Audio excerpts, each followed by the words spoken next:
Ya, selamat sore teman-teman semuanya dan kawan-kawan dimanapun berada. Kali ini kita kembali ke diskusi Permira yang di bulan Desember ini dengan topik Rusia, peranan Rusia, strategi Rusia di kawasan Arktik yang akan dibawakan atau didiskusikan oleh Saudara Muhammad Ardi dan dimoderatori oleh Saudara Dirga Sirajudin. Saya coba jelaskan dulu kembali CV dari Dirga dan Ardi. Muhammad Ardi adalah mahasiswa dengan lulusan mahasiswa terbaik dari jurusan Hubungan Internasional angkatan 2009 di Universitas Al-Azhar Indonesia ya. Muhammad Ardi juga pernah menjadi asisten Dekan Al-Azhar, Bapak Yahya Muhaimin, yang merupakan mantan Mendikbud. Saat ini Muhammad Ardi berkuliah di Northern Arctic Federal University dengan mengambil studi Eropa dengan fokusnya Arktik. Dan moderator kali ini Saudara Dirga Sirajudin. Saudara Dirga Sirajudin adalah alumni Universitas Hasanuddin. Sekarang Dirga Sirajudin mengambil jurusan Keamanan Internasional di Russian State University for Humanity. Mungkin sekarang kita, bagi teman-teman yang ingin bertanya bisa langsung chat atau komen di live YouTube, bisa langsung, nanti kita akan langsung tanyakan lewat moderator dengan Saudara Ardi. Saya kembalikan ke moderator, silakan Dirga. Ya, terima kasih Bung Rido. Pertama-tama selamat sore waktu Moskow kawan-kawan. Assalamualaikum warahmatullahi wabarakatuh. Saat ini kita akan melanjutkan diskusi rutin Permira edisi Desember, di mana pada saat ini kita akan membahas terkait strategi Rusia di kawasan Arktik itu sendiri. Nah, pembahasan kali ini akan difasilitasi oleh Muhammad Radi Ardi, seperti yang sebelumnya dijelaskan bahwasanya Bung Ardi ini spesifikasi kawasan Arktik untuk kawasan Arktik. Nah, untuk sebagai pengantar saja bahwasanya kawasan Arktik ini di Rusia merupakan kawasan strategis, di mana kawasan Arktik merupakan kawasan penyeimbang untuk kawasan Baltik, khususnya dari segi sisi militer, keamanan, dan lain sebagainya. Pun kawan-kawan jika ini ada yang mau menyampaikan pertanyaan ataupun yang menginterupsi, silakan menuliskan komentarnya di live YouTube chat live YouTube Permira Rusia, dan akan saya fasilitasi untuk ditanyakan kepada Saudara Ardi. Untuk menghemat waktu dan tempat, saya persilakan untuk kawan Ardi. Ya, terima kasih Mas Dirga.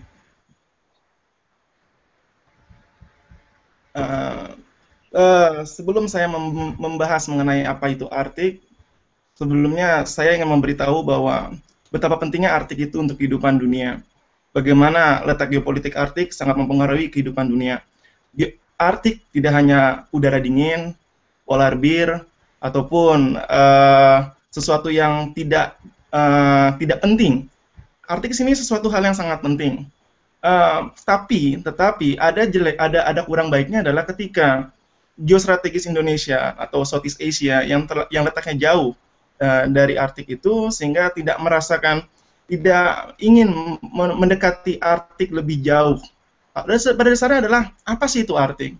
Tapi sebelum kita bicara mengenai apa itu Arktik, tahukah teman-teman sekalian bahwa negara-negara maju di dunia Asia, terutama China, South Korea, India, Jepang, mereka sudah melakukan hubungan Arktik dengan lebih jauh, yaitu dengan hadirnya mereka di Arctic Council. Dan mengejutkan sekali adalah seperti ini, Singapura, tetangga kita, mereka melakukan hubungan langsung terhadap Arctic Council, ikut masuk ke dalam Arctic Council. Pertanyaan berikutnya adalah, kenapa? Kan begitu. Tetapi sebelum saya berbicara, hari ini saya tidak berbicara tentang Arctic Council itu sendiri, ataupun tentang apa interest mereka di Arctic Council. Hari ini saya akan berbicara mengenai apa yang diinginkan oleh Rusia di kawasan Arktik. Sebagai pembuka, Bung Mas Rido, bisa dilihat presentasi saya? Halo?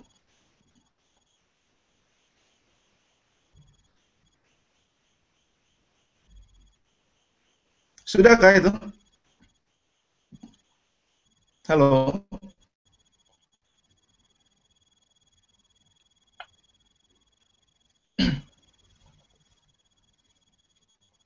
Bisa saya lanjutkan kah, Mas Dirga? Ya, silakan, silakan, Bung. Mungkin Oke, oke. lagi maintenance, Bung Rido. Balik ke slide saya saja. Ya, eh, sebentar. Ya, pada dasarnya seperti tadi saya sudah bilang, apa itu kepentingan Arktik di Rusia? Eh, sebentar, sebentar, maaf dulu. Saya, ya, kembali lagi tadi. Sebenarnya apa itu strategi Rusia di Arktik? Kenapa Arktik menjadi suatu kawasan yang penting? Teman-teman tahukah ketika tahun 2007, ada namanya klaim antara beberapa negara Arktik, termasuknya Rusia. Rusia mengklaim beberapa wilayah di Arktik. Menjadi pertanyaan adalah kenapa Rusia ingin mengklaim daerah Arktik tersebut? Oh, ternyata jika kita ditelusuri lebih jauh, 23 sampai 34% pendapatan Rusia itu berasal dari minyak Arktik, itu berasal dari aktivitas exploring Arktik. Lalu menjadi pertanyaan berikutnya, apa sih inside of Arktik itu? Mas Rido, tolong di next slide berikutnya.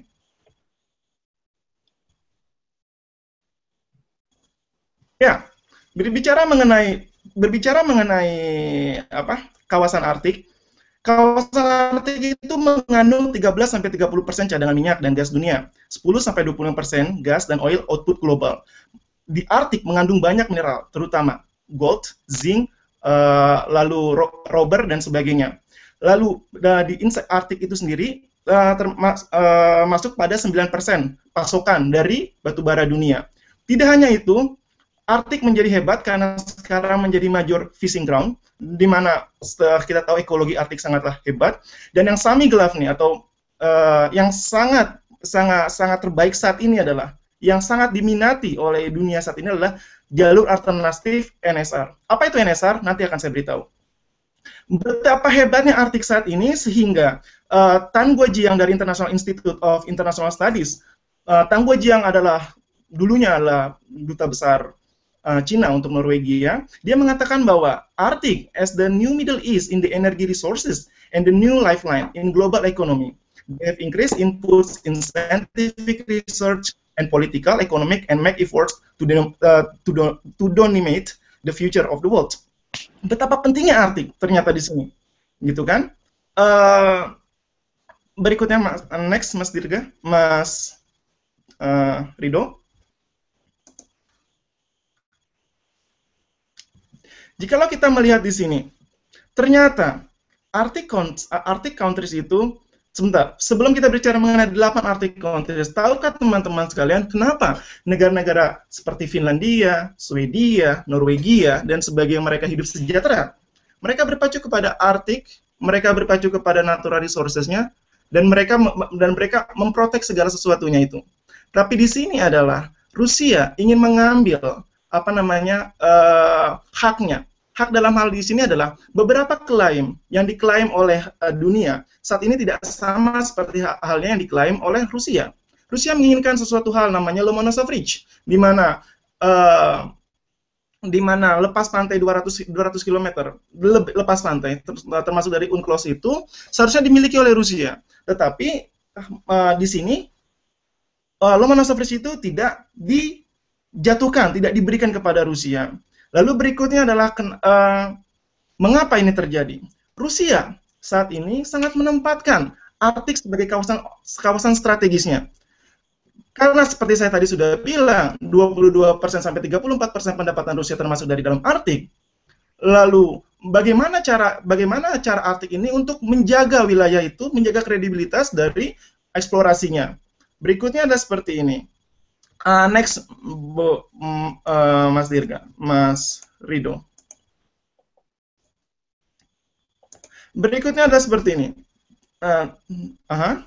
Nah, lalu berikutnya adalah dalam hal Rusia, Rusia sangatlah unik. Ketika tahun 2008, Rusia menghidupkan kembali apa itu Port Arhangelsk di tempat saya belajar sekarang. Rusia menghidupkan kembali Port Arhangelsk. Lalu kalau gambar berikutnya Russian flag in Lomonosov Ridge itu adalah pada dasarnya hal ini tidak disetujui oleh UNCLOS, tetapi Rusia melakukan itu. Dia mengatakan bahwa ini adalah kawasan saya. Mengenai apa kawasan itu nanti akan saya bicarakan. Lalu yang berikutnya adalah Russia Icebreaker Ship. Seperti saya beritahu sebelumnya. Negara-negara di Asia sangat menginginkan ada apa yang namanya North Sea Road.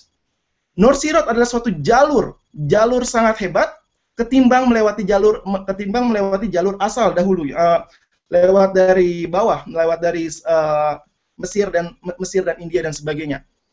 Dan Rusia ingin menjadi pelopor dari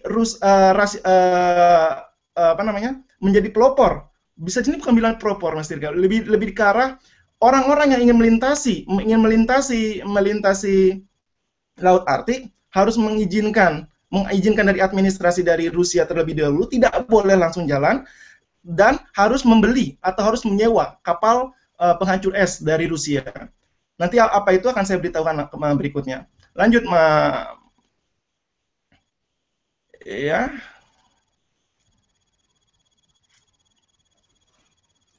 Ya, berbicara mengenai Arktik, ini suatu hal fenomena. Fenomena di sini adalah, ini gambaran umumnya, apa sih keinginan Rusia di Arktik itu? Yang pertama adalah penggunaan zona Rusia dari Samudra Arktik sebagai basis sumber daya strategis Rusia untuk mengatasi pembangunan sosial ekonomi negara. Yang berikutnya adalah pelestarian zona Rusia di Samudra Arktik sebagai zona damai dan kerjasama. Yang ketiga adalah konservasi ekosistem di Samudra Arktik. 4. Penggunaan rute laut utara atau North Sea Road sebagai komunikasi transportasi nasional yang terintegrasi zona Rusia di Samudra Arktik. Di sini terlihat bahwa Rusia menginginkan hal ini. Tetapi pada dasarnya menurut saya pribadi hanyalah embel-embel Rusia mengenai visinya. Sebenarnya yang paling dia pentingkan adalah, Mas Rido, mohon dilanjutkan.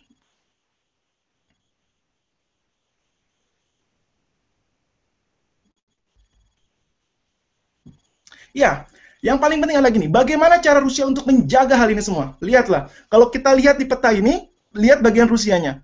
Ya, bagian Rusia itu mendapatkan 60% lebih daripada negara Arktik lainnya, ya kan? Dari gambar itu, yang gambar coklat adalah gambar potensi minyak. Dari gambar ini ada sekitar 61 oil rig di kawasan Arktik.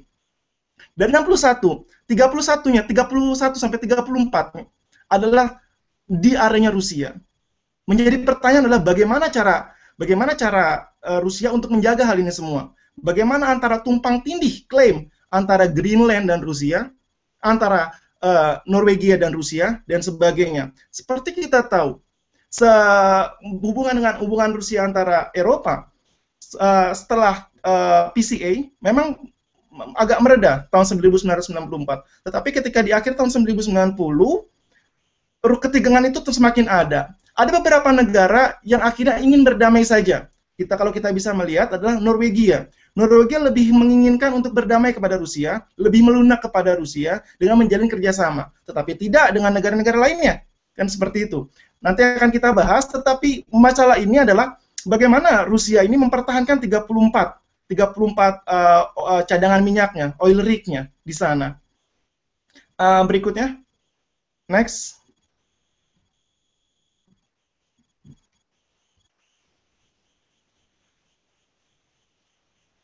Iya, seperti saya sudah beritahu, inilah yang diinginkan oleh Asia sebenarnya. Bisa kita lihat, kita baca dulu aja. North Sea Road adalah perubahan iklim yang mengakibatkan pencarian es di Samudra Arktik semakin cepat. Terjadi justru dapat membuka akses Rusia ke Samudra Arktik. Akses tersebut dikenal dengan rute laut utara atau North Sea Road dan menjadi salah satu kepentingan nasional Rusia.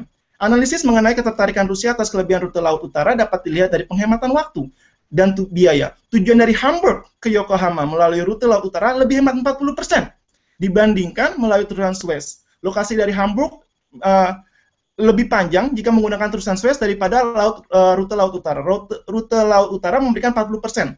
atau sekitar 4.000 mil lebih pendek untuk perjalanan antar Eropa Utara dan Asia Timur laut, sehingga substansialnya transportasi menjadi lebih rendah. Kalau kita melihat Mas Dirga, dari Rusia atau dari Hamburg ke Jepang atau ke Yokohama jauh lebih singkat ketimbang melewati jalur bawah. Di jalur bawah juga banyak sekali situasi politikal yang agresif di sana yang menyebabkan banyak bajak laut dan sebagainya, yang menyebabkan situasi politik yang tidak baik seperti halnya di Mesir atau di Somalia.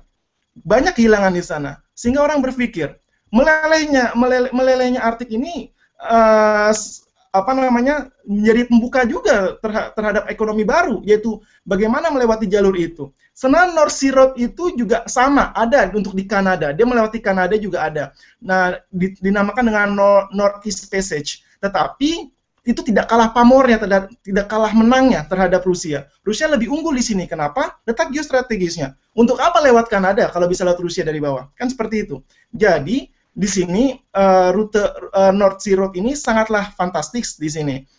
Untuk sedikit informasi saja, negara-negara seperti Singapura sudah memantapkan kakinya di Arctic Council. Untuk apa? Untuk mendapatkan akses rute ini.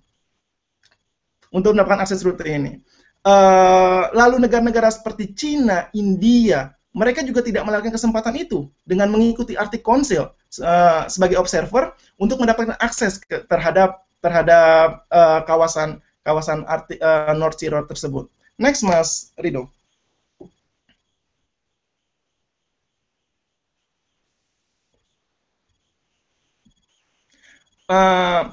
Boleh dinyalakan aja itu videonya. Ada video? Sedikit sebentar saja.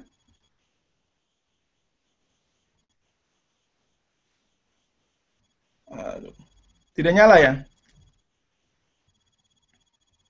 Ya sudahlah, begini. Russia plans to document its claims to territory lying beyond its current economic zone before the end of 2010. Oke, sudah ada. Silakan nyalakan dulu.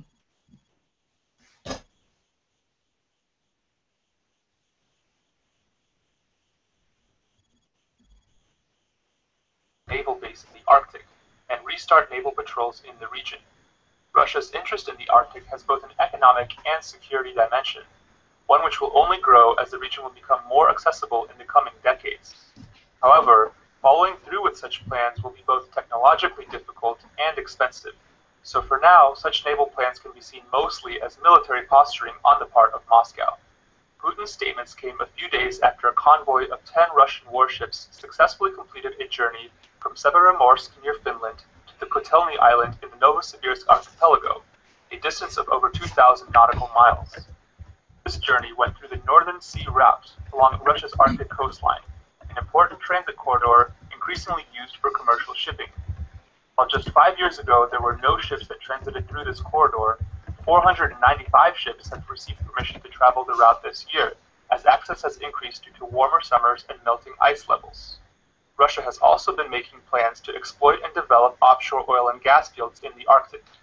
This region is believed to have more than a fifth of the world's undiscovered hydrocarbon resources, something which has drawn in the interests of other littoral Arctic countries, like the US, Norway, and Canada, as well as energy-hungry countries like China, Japan, and South Korea.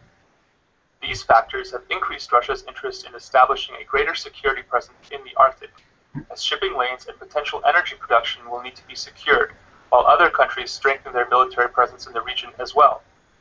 The last time Russia had a functional military base in the Arctic was during the Soviet period, which included the 10th Military Airfield on Kotelny Island. It is this base that Russia hopes to revive, with plans to modify an airstrip to be able to receive heavy cargo planes and bring in supplies for the reactivated airbase. A military presence in the form of a naval and air base would give Russia the coverage and ability to put air power over most of the Arctic. Considering that establishing alternative transit routes and access to the open seas, as well as developing cost-effective hydrocarbon deposits, are two important imperatives for Russia, the construction of such a base makes sense in Moscow's overall grand strategy. However, there are many hurdles to Russia's plans for the Arctic. One of the biggest obstacles to the further development of the Northern Sea Route is the lack of search and rescue and navigation infrastructure in the Arctic. Furthermore, building such military infrastructure in the Arctic is very expensive, and previous projects planned by the Russians have not panned out due to lack of necessary funds. Also, the economic viability of the Northern Sea Route is still limited because ships have to be accompanied by costly icebreakers, and the route only offers limited seasonal access. With Russia currently experiencing an economic slowdown and long-term prospects far from positive, such plans should be seen with similar skepticism. Despite these challenges, Russia feels the need to stake a claim on what will become a more contested region in the coming years. While the specifics of Russia's plans and its ability to realize them are far from clear, the growing interest in the Arctic from Moscow and a number of other players is much more certain. However, there are plenty of technical and financial considerations that will need to be sorted out before these countries start to come into direct competition in the Arctic. Ya, terima kasih. Dari hal seperti itu kita melihat bahwa Rusia sangat mengedepankan apa yang dinamakan bagaimana strategi di Arktik tersebut. Lalu bagaimana mempertahankan itu dan bagaimana dia mengklaim sebagai beberapa area dan sebagainya. Untuk itu menjadi sangat menarik untuk dilihat. Lanjut Mas Rido.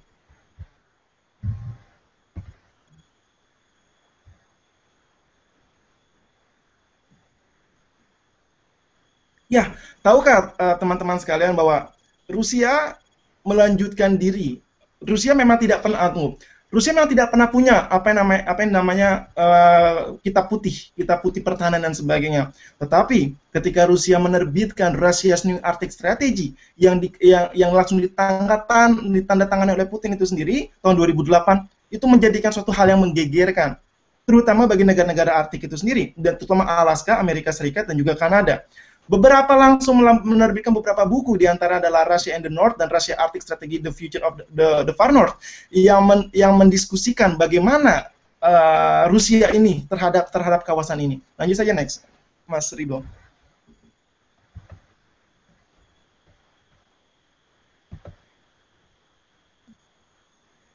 Sebenarnya berbicara mengenai Russia New Arctic Strategy, banyak embel-embelnya. Tetapi kalau kita teliti lebih dalam, kalau menurut paham saya sendiri, Rusia itu Russia New Arctic Strategy hanya terdiri terhadap 3 hal.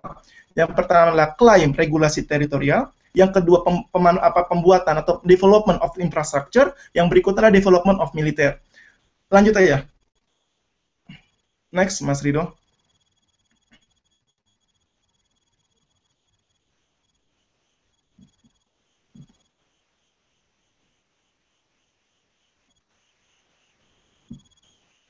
Ya, ini menarik, sangat menarik sekali. Seperti tadi saya bilang, kenapa Russia's New Arctic Strategy menjadi hal yang seksi atau hal yang hangat untuk dibicarakan. Kita bisa lihat di Arctic North yang warna merah itu, sebenarnya yang dimiliki oleh Rusia saat ini hanyalah Lomonosov hanyalah yang berwarna oranye. Tetapi dengan ada North Pole, dengan ada pembekalan pengklaiman di tengah-tengah North Pole itu, lalu mengakibatkan bahwa sesuai dengan UNCLOS harus memberikan 200 milnya terhadap daerah internasional, mengakibatkan area Rusia akan semakin besar. Area semakin besar intinya apa? Menjadi kekhawatiran bagi tetangga tersendiri. Lalu akan menjadi hal bisa dibilang tidak bebas lagi orang untuk melewati North Pole dan sebagainya. Di sini tahun 2008 Rusia menghabiskan dana lebih dari $1 miliar Amerika Serikat. Itu lebih besar daripada dia spend untuk pembuatan streamline terhadap Turki. Jalur minyak di Turki itu hanya sekitar $40 juta, tetapi untuk North Pole menghabiskan dana lebih dari $1 miliar. Kenapa? Karena Rusia, dalam hal ini Rusia melihat bahwa betapa besar potensi yang dimiliki untuk mendapatkan hal itu dan berapa besar keuntungannya terhadap Rusia, sehingga Rusia melakukan apapun. Ekspedisi dimulai tahun 2007 dengan ekspedisi teman-teman di Arktik, juga teman-teman di universitas saya itu, beberapa profesor, mahasiswa S2 dan sebagainya, melakukan analisis apa itu Lomonosov Ridge, dan akhirnya itu diberikan kepada PBB. Tetapi pada saat hal ini masih dipospon, belum diberhentikan, tapi masih dipospon, sehingga masih ada kemungkinan Rusia untuk mendapatkan hak klaim tersebut. Lanjut, Mas Rido.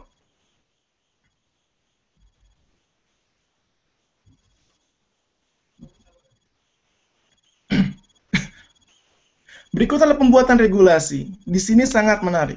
Di sini menariknya adalah ketika orang ingin melakukan North Sea Road, hey, ingat dulu, Anda harus melewati Rusia, Anda harus dulu menempatkan kargo Anda di Arkhangels, atau di, pusatnya itu di Arkhangels, Anda harus menempatkan dulu di Arkhangels. Setelah Anda menempatkan kargo Anda di Arkhangels, baru Anda boleh melewati North Sea Road dengan kapal pemecah dari kita.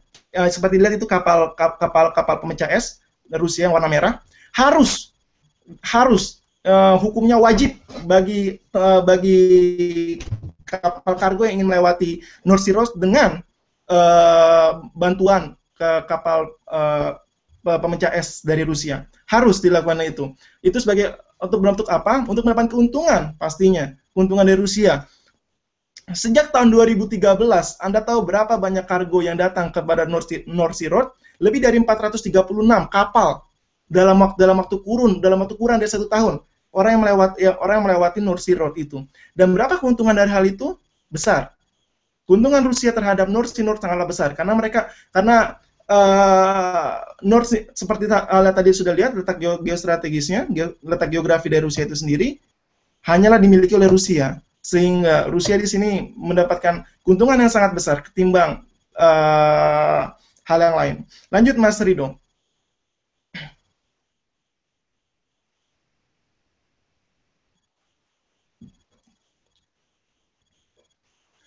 Berbicara mengenai ekonomi, tidak akan berhenti kepada infrastruktur. Infrastruktur adalah satu penunjangnya. Rusia sebesar 4,6 miliar dolar untuk meningkatkan kapasitas pelabuhan bagian utaranya, itu di Arkhangels, di tempat saya, dan membuka rute laut utara selama musim panas yang telah digunakan beberapa tahun oleh kapal-kapal kargo yang berlayar antara Atlantik dan Pasifik.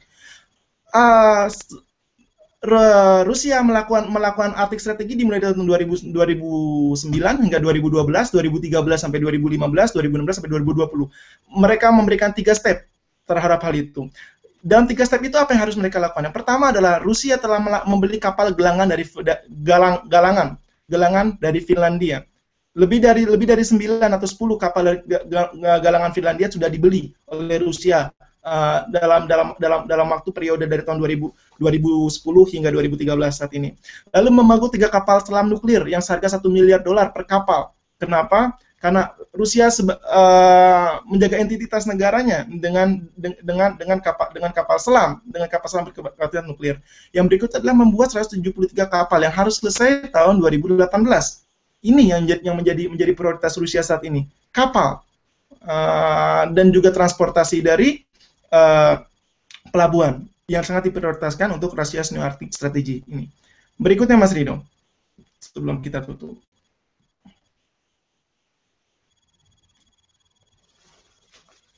Berbicara mengenai 3 hal tadi, ini yang terakhir dan paling sangat menarik. Seperti hal kita tahu ada namanya, kalau di politik kita mengenal dengan istilah dengan jadi share seperti ini. Ketika negara meningkatkan keamanannya, security dilemma. Ketika negara membuat pertahanan, bagi negara tersebut itu bukan masalah, tetapi bagi tetangga adalah suatu masalah, dan itu harus dicegah. Harus kita tahu bahwa modernisasi militer Rusia sangatlah hebat dari kurun waktu 2008. Delta 3 di-upgrade sedemikian rupa untuk menjadi Delta 4. Delta 4 adalah kapal selam super canggih yang memiliki teknologi nuklir yang bisa pergi hingga 3.800 km. Ini sangatlah hebat, ini sangatlah ditakuti. Lalu yang paling menarik adalah ketika tahun 2013 ini menandai dari Arctic New Strategy itu, ada namanya The Lagoda 2013, di mana salah satu parade besar-besaran Rusia di Arktik itu terjadi di tahun 2013. Mereka ingin mengatakan bahwa Arktik ini adalah milik kita. Kita pemain besar di sini. Hati-hati dengan kita. Pada saat seperti itu. Berikutnya.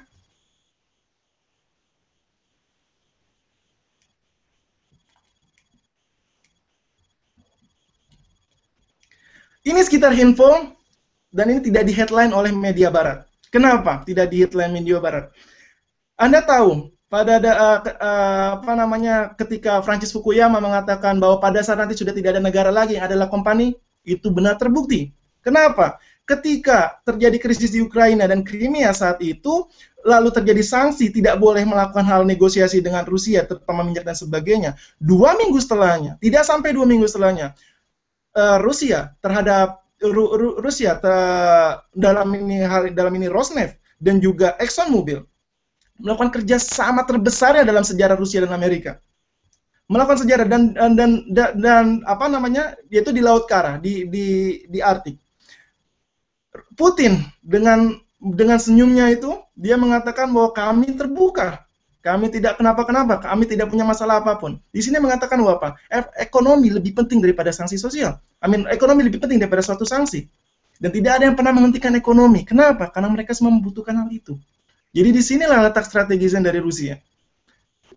Bisa dilihat dari hal ini adalah betapa Rusia tidak mengacukan hal sanksi dan ekonominya. Kenapa? Karena dunia membutuhkan Rusia. Itu mungkin kata-kata yang bisa saya akhiri dari presentasi saya.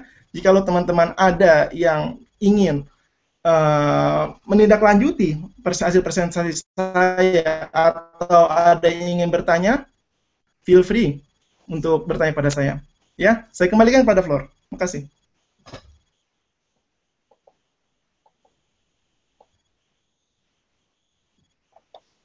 Ya, terima kasih Bung Ari atas penjelasannya terkait Arktik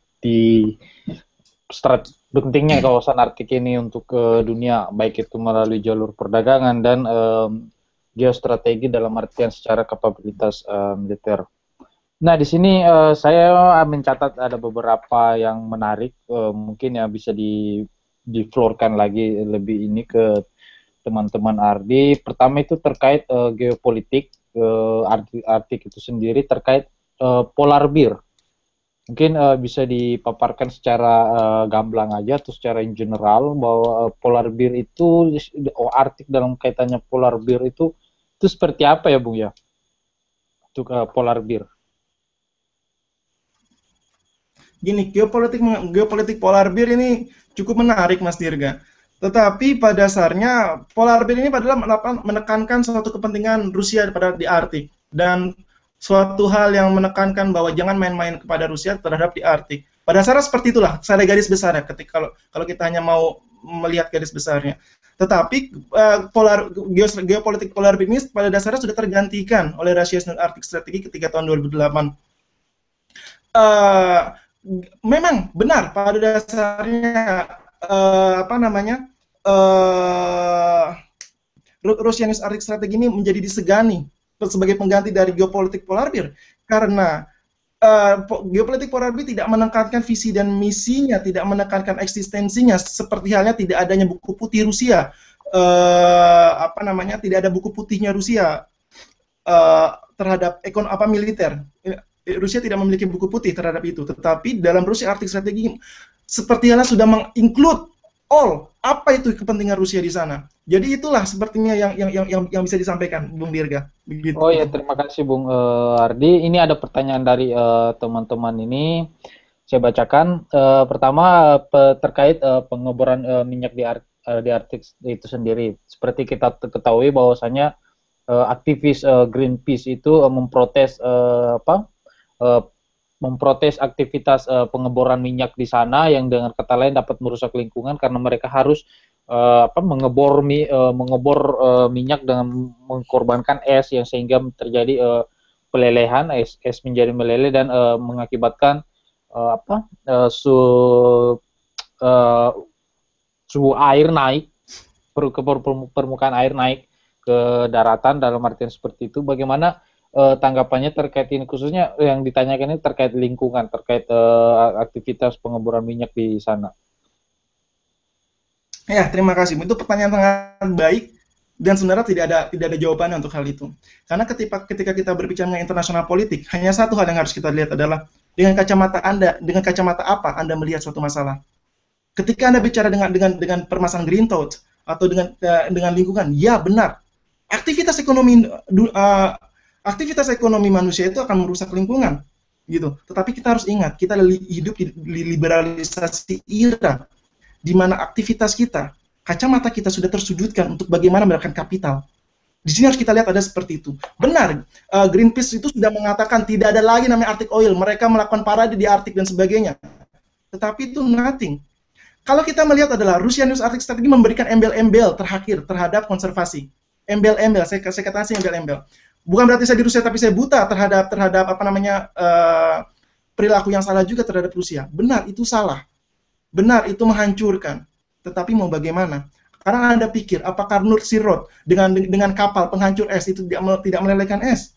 Melelehkan. Lalu berikutnya dengan apa namanya minyak, apakah itu tidak menghancurkan ekosistem? Menghancurkan.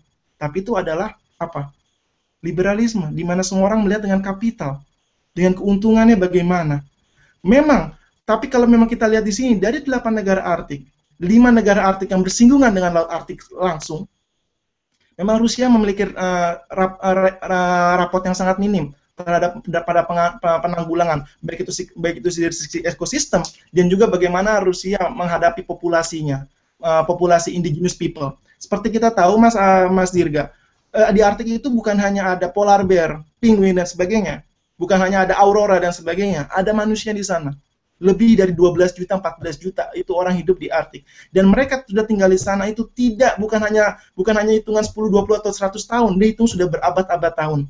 Mereka memiliki cara hidup sendiri. Mereka hidup dengan cara fishing dan hunting. Di saat yang sama, mereka sangat dekat dengan alam. Di sini, alam yang sudah dieksplorasi, alam yang tereksplorasi, membuat ada kehancuran hidup dari mereka. Tetapi mau bagaimana? Kita harus mempersalahkan siapa? Bagaimana cara kita? Menghentikan minyak oil? Tidak bisa. Lalu bagaimana cara kita? Itu adalah salah satu PR besar untuk kita. Tetapi pada dasarnya juga tidak bisa juga ketika dibilang Rusia merusak juga. Tahukah Anda ketika protokol Kyoto itu diterbitkan? Protokol Kyoto itu diterbitkan bukan hanya untuk mengurangi emisi, tetapi bagaimana jual beli emisi. Apakah benar ketika Anda membuka lubang di salah satu bagian, lalu Anda memberikan uang untuk menutupi lubang di salah satu bagian karena penutupan emisi tersebut? Itu juga tidak bisa dong, tidak adil. Tetapi kembali lagi, hanya dengan kacamata apa kita melihat suatu fenomena? Di sini memang benar ada possibility di sini, tapi ada perusakannya. Tetapi Rusia dalam New Arctic Strategy ini, mereka walaupun ini hanya embel-embel, tetapi benar, sudah lebih dari 16, saya lupa datanya, memberikan hal untuk konservasi lingkungan, untuk sustainable lingkungan dan sebagainya.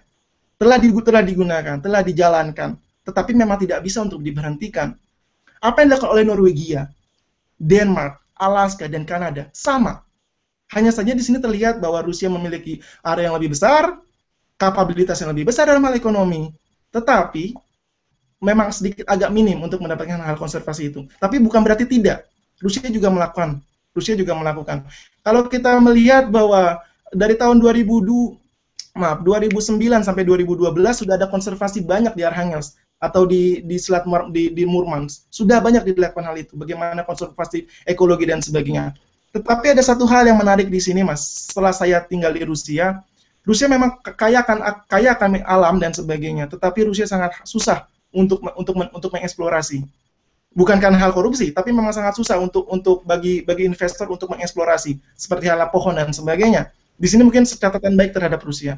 Tetapi negara tetap saja mengeksplorasi itu. Begitu. Itu tidak bisa ditutup. Mungkin gitu kali ya jawaban dari saya. Ada lagi? Ini bukan ada lagi, Bung. Ini banyak pertanyaan ini. Saya harus memilah pertanyaan yang mana lagi nih. Oh, ini terkait tadi jika saya sampulkan bahwasanya bentuk pencairan es di Rusia itu ya segala sesuatunya itu memiliki sisi positif dan sisi negatif itu sendiri.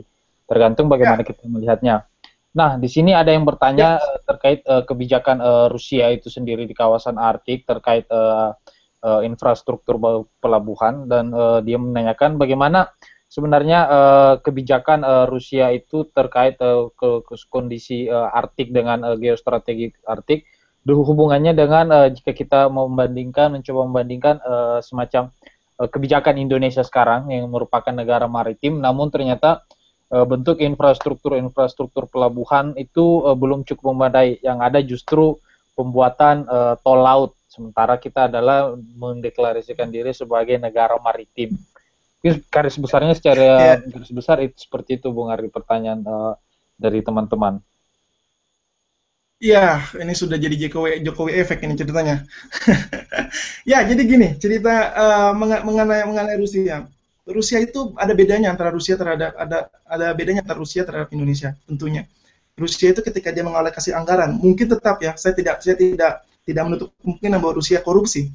Rusia salah satu negara terkorup dengan peringkat 127 dunia. Sedangkan Indonesia sudah korup aja dengan peringkat 107 kalau saya tidak salah. Memang korupsi, tetapi di satu sisi dia ada hasilnya. Rusia selalu menginginkan ada hasilnya. Ketika duit itu sudah digulurkan, selalu ada hasilnya. Rusia telah menetapkan Moskow dan Arkhangelsk sebagai dua kota untuk mendapatkan satu hal pelabuhan, bukan di Saint Petersburg, tapi di Arkhangelsk. Kenapa? Karena lebih ke arah ke jalur Arktik, lebih ke arah Rusia ke Asia, bukan dari Eropa. Di sini terlihat memang sudah ada hasilnya. Dan semuanya ketika Arktik strategi itu digulirkan, telah terlihat bahwa adanya memang benar adanya transportasi, bagaimana Rusia bernegosiasi untuk membeli kapal penghancur es dari Finlandia. Lalu bagaimana Rusia etika terhadap Cina ketika dia membuat pelabuhan dibiayai oleh Cina loh. Ingat, salah satu investor besarnya adalah Cina. Cina membiayai sangat banyak sekali untuk pembuatan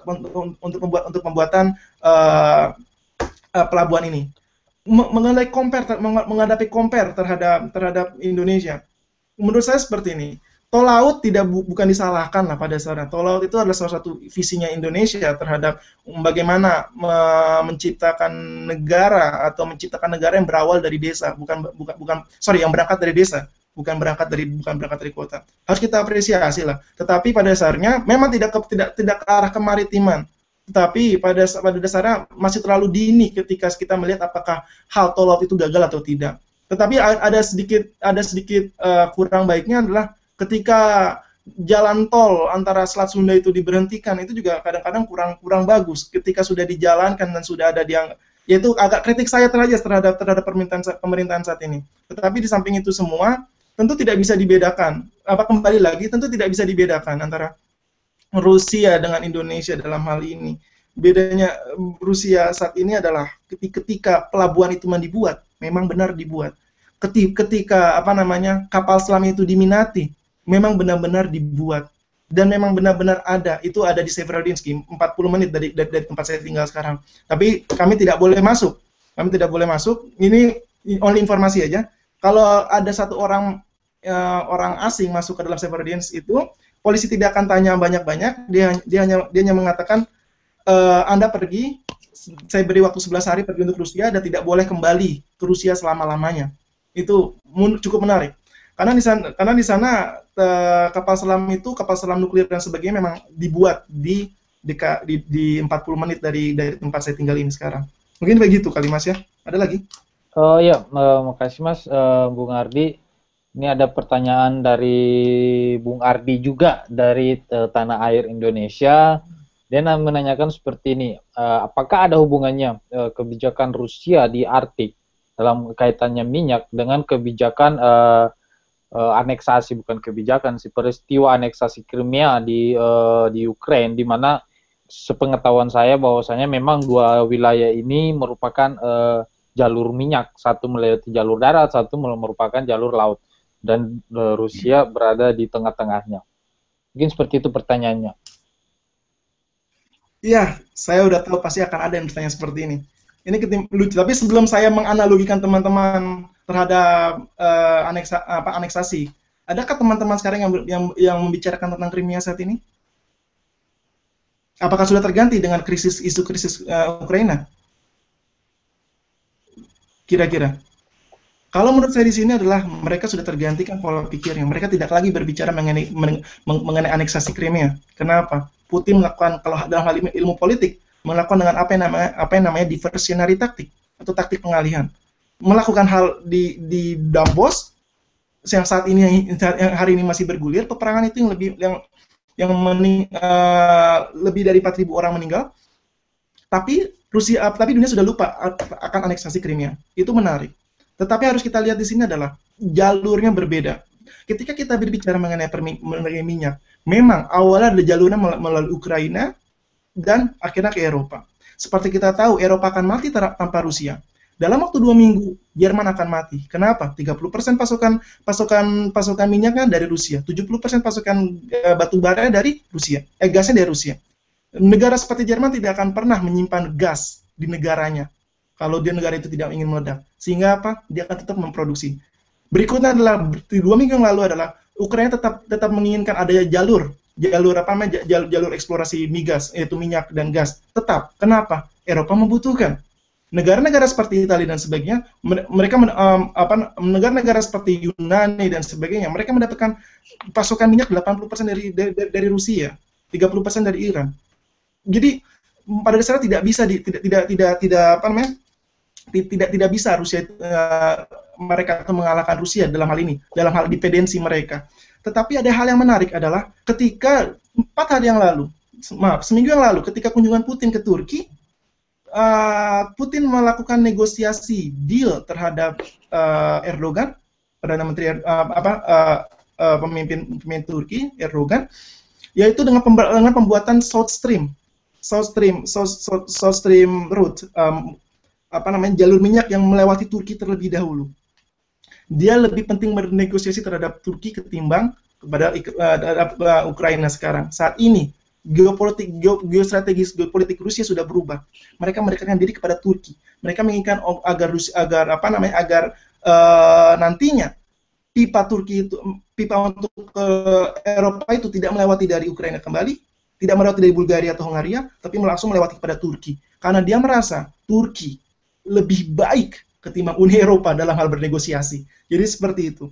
Tetapi berbicara mengenai minyak dan gas ini di Arktik itu hanya eksplorasinya, bukan pengirimannya. Mereka memiliki cadangan, saya lupa berapa kubik, tetapi dari 64 potensi minyak ada 34 di Rusia. 16 diantaranya belum tersentuh. 16 diantaranya belum tersentuh, tetapi tidak sampai 16, berarti berapa? 34 kurang 16? Aduh, saya matematik jelek. Ayo.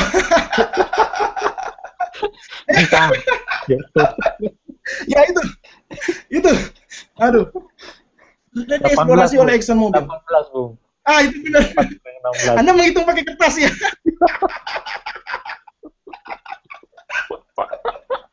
18, Bung. Ya. 18-nya belum tersentuh. Dengan kurang 18 sudah ada ExxonMobil, yaitu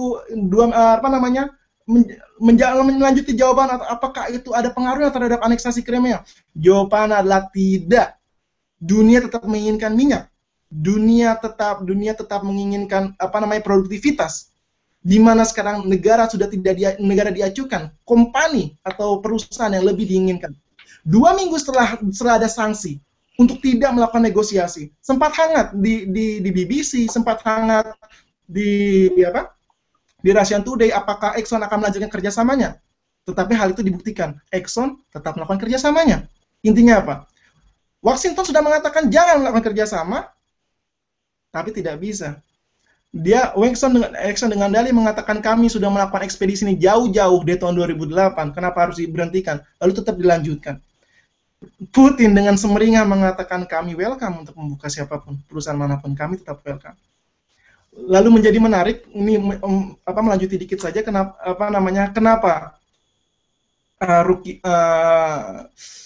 rubel mata uang Rusia itu hancur dalam dekade 3 minggu terakhir, dari arah 34 sekarang sudah 71, tapi sudah turun di hari Jumat kemarin sekitar 59 1 rubel. Kenapa? Cara mematikan Rusia mudah, saudara, pada dasarnya. Turunkan harga minyak. Negara ini hanya memajukan diri kepada minyak. Karena kenapa? Rusia masih memiliki cadangan minyak hingga 300 tahun. Beda dengan Indonesia yang hanya dalam waktu 20 tahun sudah habis. Jadi seperti itu. Dengan bernegosiasi terhadap Arab Saudi, lalu dengan eksplorasi juga di Amerika Serikat, harga minyak banyak kelebihan produksi. Demand-nya tidak ada, supply kebanyakan, murah harganya. Hingga menyentuh 50 ya, 50 berapa per barel. Itulah yang menyebabkan ekonomi Rusia hancur. Tetapi tidak bisa dikatakan negara ini akan mengalami krisis sama seperti tahun 98. Orang mengatakan boleh akan terjadi krisis karena harga inflasi terlalu tinggi dan harga dolar terlalu tinggi, tapi tidak. Rusia memiliki lebih dari 4.000 miliar devisa negara. Tidak sama seperti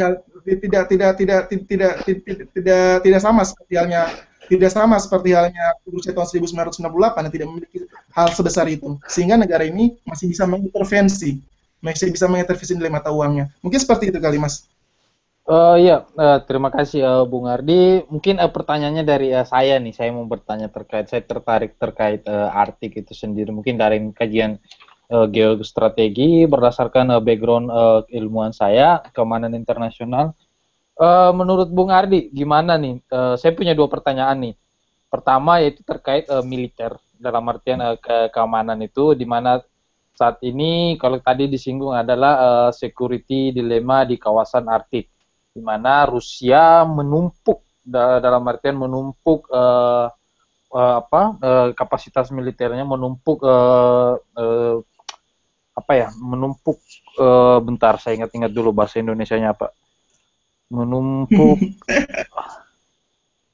ya seperti menumpuk kekuatan militer di kawasan Arktik sehingga menciptakan security dilema untuk kawasan-kawasan lain. Nah, yang menjadi pertanyaannya jika kita melihat teori dari Bung Morgenthau ini, bahwa akan ada terjadi check dan balance. Nah, di saat ini Rusia sedang mengecek kondisinya, melakukan checking di kondisi di Arktik itu sendiri. Nah, pertanyaannya bagaimana menurut Bung Ardi, siapa kira-kira yang akan membalance kekuatan tersebut? Apakah lagi-lagi Amerika? Jika kita berbicara mengenai Amerika, fokus Amerika kan sekarang ke Asia Pasifik setelah menggeser kekuatan militernya dari Timur Tengah ke kawasan Asia Pasifik. Dan haruskah lagi dia menggesernya atau membagi konsentrasi militernya itu ke kawasan Arktik itu sendiri? Itu yang pertama. Terus yang kedua, lagi-lagi terkait militer. Mungkin saya kaitkan sedikit dengan kondisi di Crimea, sekaligus bagaimana saat ini NATO dan konco-konconya Amerika dan sebagainya sedang melakukan penumpukan militer juga di kawasan Baltik. Nah, apakah yang pertanyaan, bagaimana menurut Bung Ardi ini kondisi negatif peace antara kawasan Baltik dan kawasan Arktik? Apakah kita seperti kita ketahui bahwa memang Rusia saat ini sedang mengalami devaluasi mata uang di mana semalam saya lihat masih 5.800 per $100 AS. Namun Rusia tentunya bukan negara kecil, mereka memiliki $527,7 miliar cadangan devisa.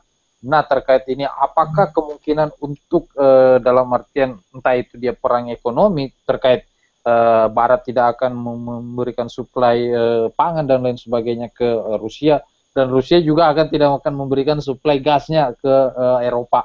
Apakah ada kemungkinan itu, dan apakah akan berakhir dalam bentuk kontak senjata? Mungkin seperti itu, Bung Ardi. Saya persilakan. Senjata terlalu jauh lah. Tapi oke. Nah, nanti kita lanjut dulu apa yang pertama. Bagaimana militer security dilema di Arktik? Lalu apakah ada dilema terhadap penumpukan militer di Arktik? Ya, seperti itu, Mas ya. Beda ya. Itu yang pertama. Itunya. Yep. Yang pertama.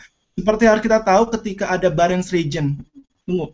Sebelum kita bicara mana itu, ada 2 organisasi di Rusia. Yang pertama adalah Barents Region Organization, yaitu negara-negara Arktik seperti halnya Murmansk, Rusia, Alaska, Kanada, Norwegia, Denmark dengan Greenland ya, termasuk dalam Barents Region, dan juga Arctic Council. 2 organisasi ini tidak pernah berbicara mengenai militer. Kenapa? Dua organisasi ini tidak pernah melakukan negosiasi militer. Kenapa? Karena dua organisasi dibentuk dari tahun 1980-an. Mereka dengan tidak menyinggung militer sehingga mereka tidak memiliki kesepakatan bersama antara apa itu militer. Tetapi di sini adalah ketika arti konstitusi tahun 2000 sekitar tahun 2002-an, dia telah mengatakan bahwa ingin menjadikan Arktik sebagai zona anti militer. Menjadi pertanyaan berikutnya adalah gimana cara menjadi zona anti militer tetapi sana banyak kepentingan di sana. Apakah mungkin? Jawabannya tidak. Sehingga Rusia menempatkan dirinya militer kadang di sana. Menjadi security dilema? Ya, benar, menjadi security dilema. Amerika Serikat juga dalam waktu 1 bulan melakukan hal yang sama. Amerika security dilema, Amerika for the Arctic regions yang langsung ditandatangani oleh Bush saat itu. Sehingga intinya apa? Mereka selalu akan ada seperti itu. Tidak akan ada ketika suatu negara melakukan militer lalu tidak ditangkapi. Tidak akan pernah. Kenapa? Amerika Serikat dan Rusia adalah threat masing-masing negara. Amerika Serikat dan Eropa adalah threat, ancaman bagi setiap negaranya. Tapi ada beberapa hal yang menarik di sini. Ketika sebenarnya Arctic Strategy itu sudah dilakukan oleh Norwegia tahun 2006. Tapi tidak ditindaklanjuti karena Norwegia ketika membuat Arctic Strategy dia hanya memfokuskan pada ekosistem baik Norwegia saat ini. Tetapi ketika tahun 2008 Rusia melakukan Russia's New Arctic Strategy ditindaklanjuti juga kira dengan Norwegia tahun 2010, tetapi dengan deal terhadap Rusia. Denmark juga sama melakukan Arctic New Strategy tahun 2010 dengan deal terhadap Rusia. Denmark adalah salah satu negara yang mengiyakan klaim atas Lomonosov Ridge Rusia. Kenapa? Karena mereka ingin mendapatkan eksplorasi bersama terhadap Rusia. Itu yang pertama. Yang berikutnya adalah ini masih lanjutin pertanyaan pertama. Apakah check dan balance? Apakah Amerika yang bisa melakukan check balance? Ya, jawabannya benar. Amerika yang bisa melakukan check balance. Pada dasarnya kita bisa balik analoginya adalah Rusia yang bisa menjadi lawan sepadan untuk Amerika Serikat. Sebenarnya itu yang harus kita tanggupi. Kenapa? Nanti saya akan hubungkan kepada apakah suplai pangan dan sebagainya. Kita masukkan saja langsung ya, perang ekonomi, bagaimana Barat tidak ingin suplai pangan dan juga Rusia tidak ingin suplai minyak. Menjadi menarik seperti ini, Bung Dirga. Tahukah beberapa kerugian Barat, lebih tepatnya atau kita bisa lihat Jerman, Belanda, Jerman dan Belanda Spanyol yang mendapatkan kerugian lebih dari 9 billion dalam waktu dua bulan ini. Kalau kita baca Russian Today, siapa yang bilang bahwa negara yang ketergantungan itu jelek? Tidak. Rusia mengatakan bahwa kami ketergantungan, tapi kami bisa memainkan politik di sini. Kami tidak apa-apa tidak beli sayuran dari kamu, tetapi kami bisa beli dari Mesir, bisa beli sayuran dari India, bisa beli ikan dari Indonesia atau Amerika Latin, mereka bisa. Tetapi kalau kita melihat mereka membutuhkan waktu, iya kami tunggu. Memang kalau kita sekarang hidup di Rusia akan melihat bahwa harga naik. Sebelum mata uang ini rendah mereka naik. Kenapa? Mereka masih menunggu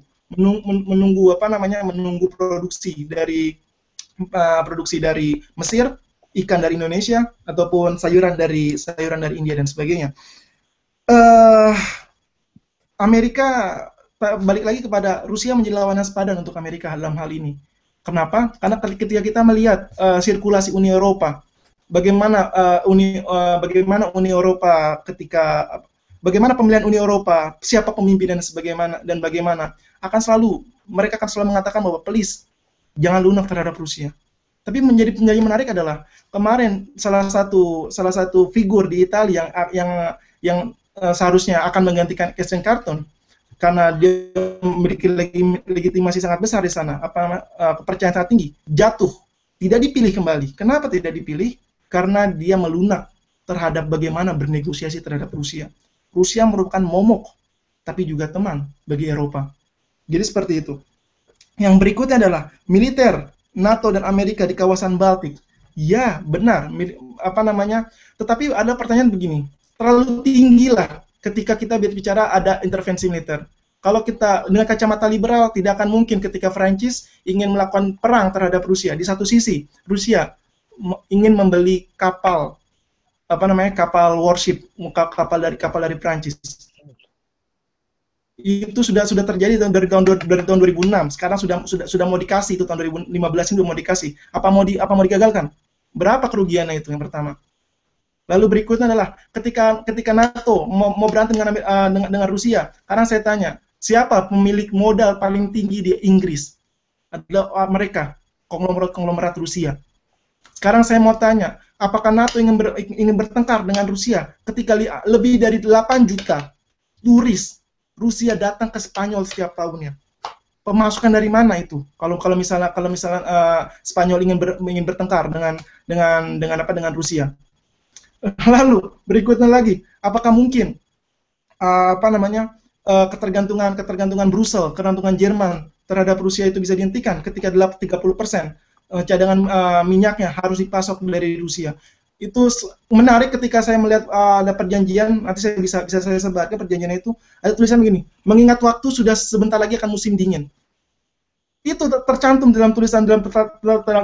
Intinya apa? Mereka ketakutan ketika musim dingin tidak memiliki gas. Jadi seperti itu. Tahun 2030 jangan kaget. Jerman akan mendapat pasokan Rusia lebih dari 70%.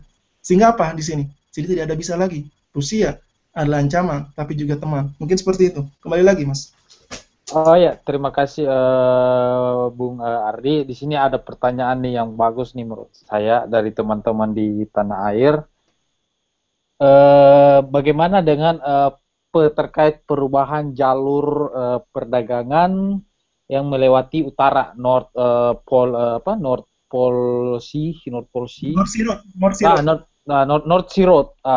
Bagaimana perubahan jalur ini? Apakah Indonesia ataupun negara Southeast Asia atau Singapura akan kehilangan jalur pelayaran dikarenakan rute tersebut? Dan saya dalam kaitannya dari sisi ekonomi, mungkin seperti itu, Bung Ardi.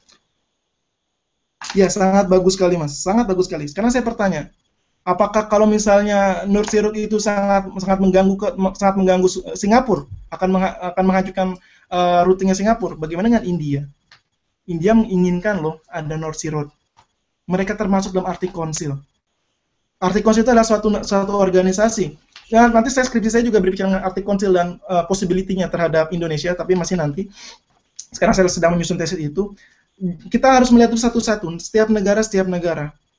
India ketika di Arktik menjalinkan hubungan dengan Arctic Council, ada dua hal kepentingan utama, yaitu adalah research dan North Sea Road.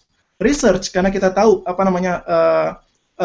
mencairnya es itu akan bisa menghancurkan dari letak menenggelamkan India, bisa menenggelamkan India, sehingga dia melakukan banyak riset di sana.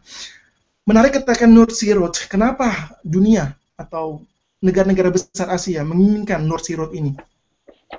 Harus dilihat adalah North Sea Road bebas, free dari konflik. North Sea Road memberikan jaminan Anda terhadap kebebasan free navigation. Menjadi pertanyaan adalah, apakah dapat hal yang sama di jalur yang bawah itu, jalur lewat dari jalur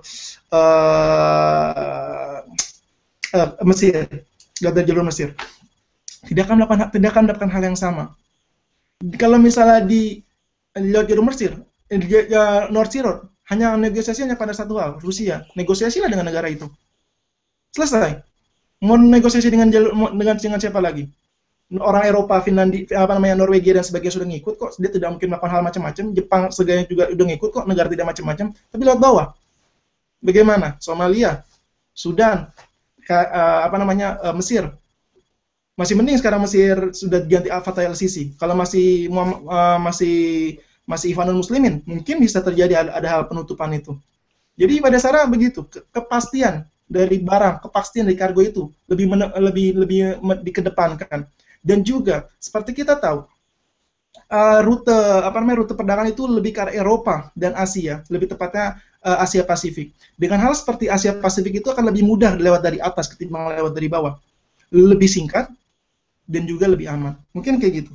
Ada lagi, Mas? Ya, nih terakhir pertanyaan dari adik Ani dari Indonesia. Saya bacakan saja langsung ya Ya. pertanyaannya dari Kak adik Ani ini. Saya mahasiswi dari Indonesia. Saya tertarik untuk kuliah seperti kakak. Tapi pertanyaan saya, jika selesai kuliah nanti, kira-kira bidang pekerjaannya kakak di mana ya? Kalau kakak Ardi pulang ke Indonesia, telepon aku ya, 081 7864 6887. Oh, Ini telepon aku. Namaku Ani. iya, iya, iya. Seperti itu. Oke, oke, oke. Ya, nanti saya telepon insya Allah. Ya, ini untuk Mbak Ani, untuk Di Ani mungkin ya, karena masih kuliah. Saya bukannya saya mungkin ada bukan salah satu, mahasiswa pertama dari Indonesia yang menekuni bidang artik. Menekuni bidang artik kenapa? Karena bidang artik seperti dia anti mainstream lah jatuhnya lah. Betul Bung Dika? Betul Mas Dirga ya. Jadi pada dasarnya tidak meneliti artik tidak sama meneliti Afrika. Afrika memang memiliki potensi akademik, tapi konflik dan sebagainya akan lebih susah untuk mendapatkan hal itu. Akan lebih susah untuk mencermati hal itu. Tetapi tingkat kerumitannya Arktik tidak tingkat serumitnya Afrika, dan Arktik memiliki possibility yang lebih tinggi ketimbang Afrika. Arktik memberikan sesuatu hal yang menarik, terutama seperti kita tahu kita ingin mendapatkan jalur pelayaran, itu lebih penting daripada di Afrika. Ya, seperti kita tahu kita ingin mendapatkan jalur potensi minyak, itu lebih penting daripada di Afrika dan sebagainya. Kalau kita mau melihat anti mainstream ya, pembahasan anti mainstream, karena biasanya HI akan berpacu pada Rusia, Eropa, lalu berpacu kepada Timur Cina, Tengah dan sebagainya. Amerika. Itu mainstream lah. Tapi kalau tidak mainstream biasanya itu Afrika dan Arktik, itu sudah dari setnya itu. Tapi Arktik sini lebih menarik, sangat menarik untuk teliti.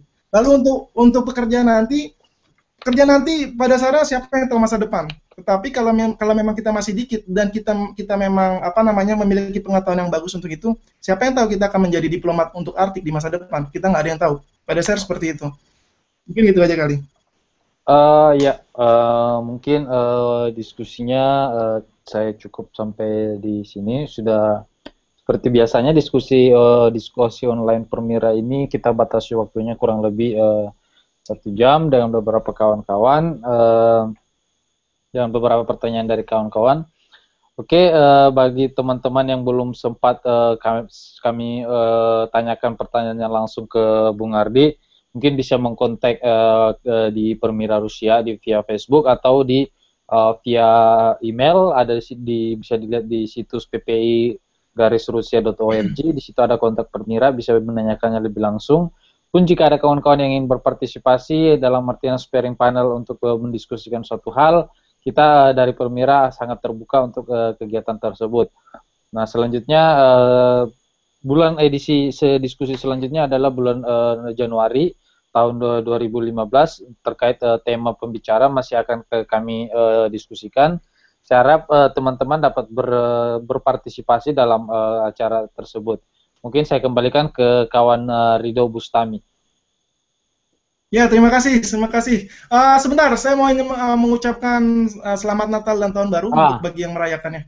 Selamat Natal dan Tahun Baru kawan-kawan, dan selamat akhir tahun, selamat ujian untuk kawan-kawan yang berada di Indonesia ataupun di kawasan Eropa, Rusia khususnya. Selamat membaca buku. Ayo mari. Ya, Ridho, silakan Bung Ridho, saya kembalikan.